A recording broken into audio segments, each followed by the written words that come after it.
Okay, it's official. Aalis na si LeBron ng Lakers.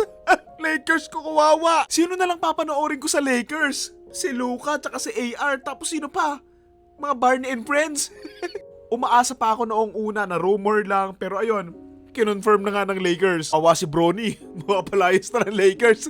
Alam nyo honestly, hindi naman ako fan ni LeBron dati. Oo, magaling siya, pero makakubi talaga ako eh. Pero syempre, since favorite ko nga yung Lakers, tapos pumunta nga dun si LeBron, syempre, favorite ko na rin si LeBron. Kaya you know, dahil sa kanya, nadagdagan ng isang championship yung Lakers. So ayun, kudos for him, di ba? So ang sakit sa puso, kasi wala na si LeBron, and who knows kung anong mangyayari sa Lakers. You know, nandiyan pa naman si Luka, napakagaling din naman ni Luka bilang player, pero alam mo yon, halos wala na silang magagaling na player eh. Si Austin Reeves magaling naman din, pero alam mo yun, tapos sinong natira? Si Ayton. Aanin natin yan. Kasalanan ng Suns yan eh. Kung hindi nila binayaran agad ng malaki itong si Ayton, hindi yan mamimihasa na hindi magpagaling eh. Ayan tuloy sayang. Pagaling naman yan dati. Paano na yung Lakers? Balik na naman tayo sa 20 wins below. You know, maraming natutuwa na wala na nga daw si LeBron sa Lakers kasi di umano mas lalakas nga daw yung Lakers. Pero kasi ito isipin mo before dumating si LeBron sa Lakers, yung Lakers halos walang kwenta eh.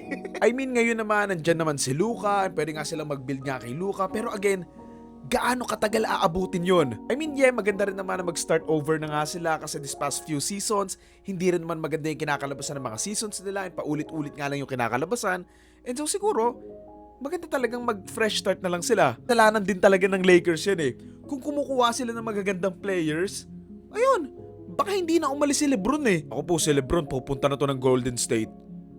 Naku, yari. Tapos magtutulungan sila ni Davis, tapos si Curry, no? Lakas nun. So ayun lang, nakakalungkot man, hindi ko rin naman masisisi si LeBron na gusto niya nang umalis ng Lakers. I mean yung last season nga, magandang season sana yung para sa Lakers eh. Kaso ayun, injury si Reeves, injury si Luka, tapos si LeBron, ang galing-galing kaso wala kang tumutulong sa kanya.